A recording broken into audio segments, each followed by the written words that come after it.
kasih atas kesempatan. Melalui video ini kami akan melengkapi tugas proyek kami dari mata kuliah RPL, Rekayasa Perangkat Lunak, yaitu mereview aplikasi Gojek. Namun sebelum itu, kami dari kelompok Cherry, izinkan kami memperkenalkan anggota kelompok kami. Yang pertama yaitu ada Chelsea Sweet Esther Paduli dengan NIM akhir 21, ada Kristarmi JVD Anfis Manus dengan NIM akhir 22, dan ada Indri Buarante dengan NIM akhir 29. Sebelum itu, kita harus tahu apa sih Gojek itu? Gojek adalah platform layanan on demand yang menawarkan berbagai layanan seperti transportasi, di antaranya ada GoRide dan GoCar, pengantaran makanan GoFood, pengiriman barang atau GoSend, dan masih banyak lagi. Dalam mereview aplikasi ini, kami akan mereview dua peran utama di dalam aplikasi ini. Yang pertama ada kebutuhan fungsional aplikasi Gojek, dan yang kedua juga ada kebutuhan non-fungsional dari aplikasi Gojek. Yang pertama yaitu ada kebutuhan fungsional aplikasi Gojek. Kebutuhan fungsional adalah fitur atau layanan yang harus disediakan aplikasi agar pengguna dapat berinteraksi dengan sistem secara efektif. Untuk mengetahui apa saja sih fitur-fitur yang disediakan aplikasi Gojek, nah kami akan mereview satu-satu aplikasi Gojek dan fitur-fitur yang disediakan melalui video berikut ini.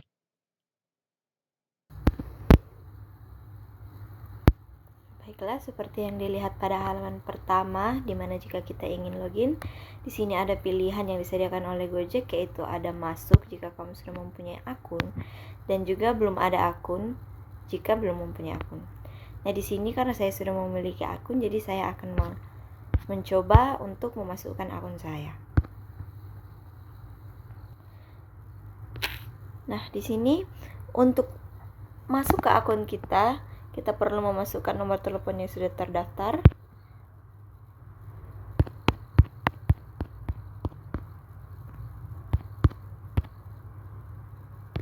Setelah memasukkan nomor telepon kita akan klik lanjut.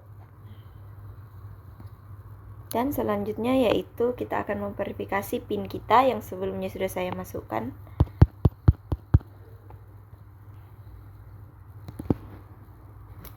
Setelah itu kita mengaktifkan lokasi kita. Pilih bahasa. Dan ini izinkan notifikasi. Kita masuk ke mode beranda. Di sini seperti yang kita lihat di bagian atas ada tombol pencarian makanan yang apabila kita ingin memesan makanan. Di sini saya kasih contoh misalnya bakso. Yang kita lihat bersama, waktu yang ditunjukkan diberikan oleh pihak Gojek untuk memunculkan menu yang kita cari itu sekitar 1-2 detik saja dan mereka akan muncul. Nah, selain itu di sini juga ada tujuan, juga ada belanja, layanan, tagihan, dan juga ada bantuan.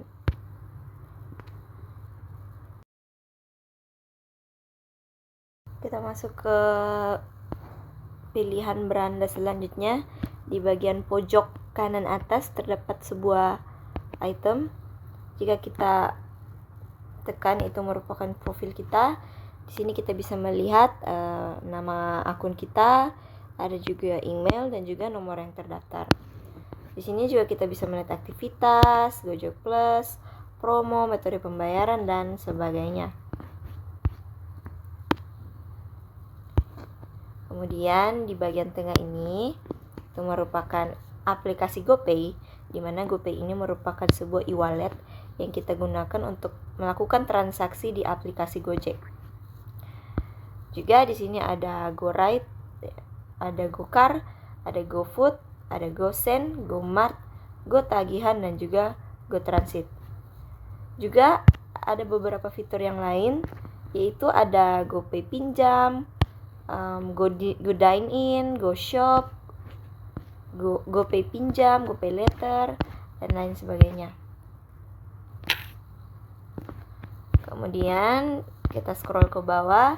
Di sini ada beberapa iklan dari aplikasinya, itu yang disediakan oleh aplikasi Gojek.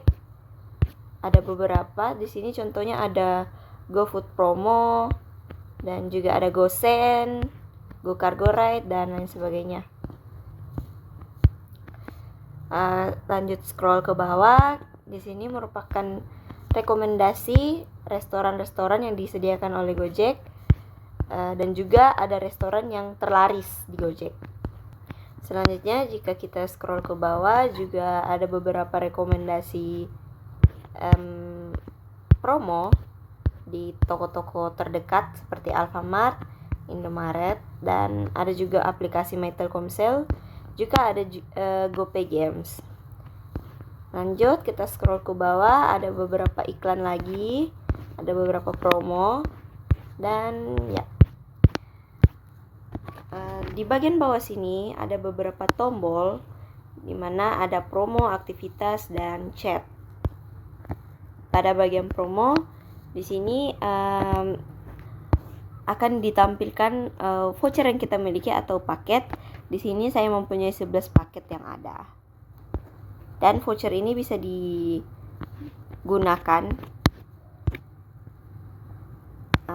Ini ada beli paket yang dibeli, dan paket yang sudah kita beli tersebelumnya. Namun karena saya belum pernah membeli paket, jadi di sini masih kosong.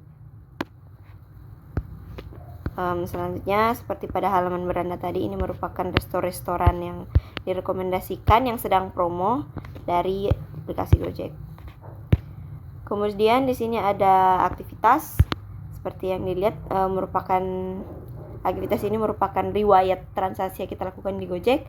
Di sini saya sudah melakukan 2 transaksi, yaitu menggunakan fitur GoRide atau ojek online dari Gojek.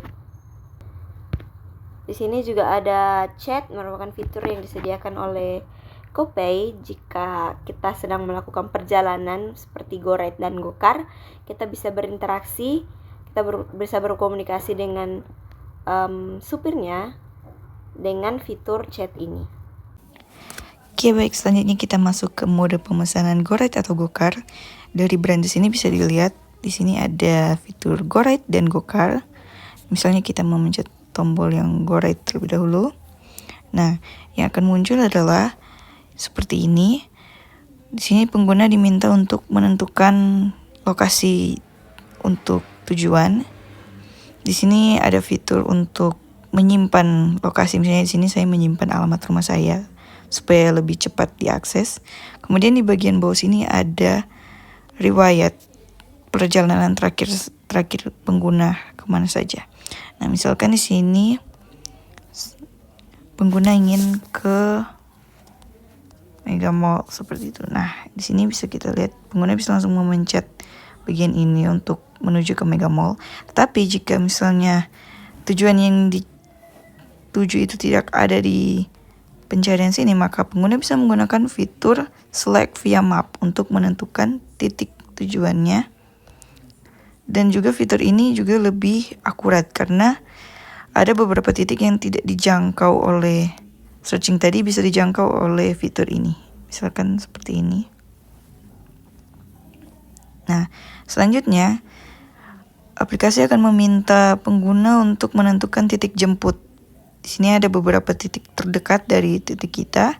Misalkan saya menentukan ini.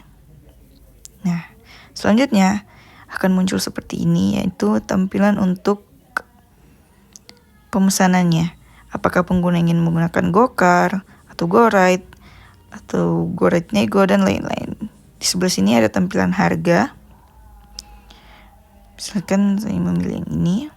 Nah, selanjutnya di sini ada bagian untuk menentukan pembayaran. Misalnya di sini apakah menggunakan GoPay atau cash dan lain sebagainya bisa ditentukan di bagian sini. Kemudian di bagian kanannya sini ada untuk voucher. Bisa kita lihat di sini ada voucher. Nah, selanjutnya jika pengguna sudah yakin dengan tujuan dan juga titik jemputnya dan juga sudah menentukan untuk menggunakan jasa yang mana, selanjutnya tinggal menekan tombol yang bawah ini, yang mana ini adalah tombol untuk pemesanan. Untuk selanjutnya yang fitur Gokar, sebenarnya kurang lebih sama dengan fitur GoRide tadi. Tampilannya juga sama. Misalnya di sini saya ingin ke sini. Nah, aplikasi juga menanyakan untuk jemput. Nah, kurang lebih untuk metodenya sama, karena di bagian Gokar ini juga kita bisa menggunakan GoRide, dan tadi di bagian GoRide juga kita bisa menggunakan Gokar. Jadi bisa dibilang untuk fiturnya ini kurang lebih sama, hanya membedakan mungkin di bagian prioritasnya saja ya. Kalau kita misalnya dari awal pilih pakai Gokar, maka langsung yang paling atas itu yang direkomendasikan adalah Gokar, seperti itu ya. Setelah kita mereview kebutuhan fungsional aplikasi Gojek, sekarang kita akan mereview kebutuhan non-fungsional aplikasi Gojek. Kebutuhan non-fungsional adalah persyaratan yang berkaitan dengan performa, keamanan, dan pengalaman pengguna yang memastikan aplikasi berjalan dengan optimal. Kebutuhan non-fungsional ini meliputi yang pertama ada keamanan, data pengguna dan transaksi dilindungi dengan sistem enkripsi agar tidak mudah diretas. Dan pada Gojek ini juga ada sistem cerdas yang bisa mendeteksi transaksi mencurigakan dan mencegah penipuan. Dan yang ketiga ada login dan pembayaran lebih aman dengan kode OTP yang dikirim ke pengguna. Kebutuhan non-fungsional yang kedua yaitu performa. Performa dari aplikasi Gojek yaitu tetap responsif meskipun digunakan oleh ribuan pengguna secara bersamaan, dan juga ada optimalisasi waktu loading dengan caching dan CDN untuk pengalaman lebih cepat. Yang ketiga ada usability atau kemudahan pengguna. Usability dari aplikasi Gojek yaitu UI UX dengan navigasi sederhana dan fitur pencarian. Kemudian yang terakhir ada ketersediaan atau availability, yaitu aplikasi selalu bisa diakses dengan gangguan minimal, bahkan saat ada perawatan sistem. Yang kedua ada server bisa menyesuaikan jumlah pengguna yang meningkat, terutama saat jam sibuk.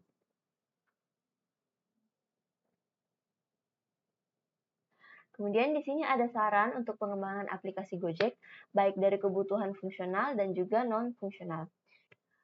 Yang pertama yaitu performa aplikasi lebih ringan.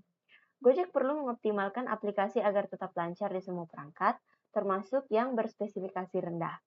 Kemudian ada kontrol notifikasi, yaitu berikan opsi bagi pengguna untuk mengatur notifikasi promo agar tidak mengganggu pengalaman. Dan yang terakhir ada kemudahan pembatalan, yaitu perjelas kebijakan dan permudah proses pembatalan pesanan seperti GoRide. Setelah kami mereview aplikasi Gojek, kami dapat memberikan saran fitur yang dapat diperbaiki agar lebih menguntungkan bagi driver dan user, yaitu fitur tracking dan komunikasi langsung. Saat ini, fitur pelacakan terkadang tidak real-time dan komunikasi antara driver dan user terbatas pada template chat.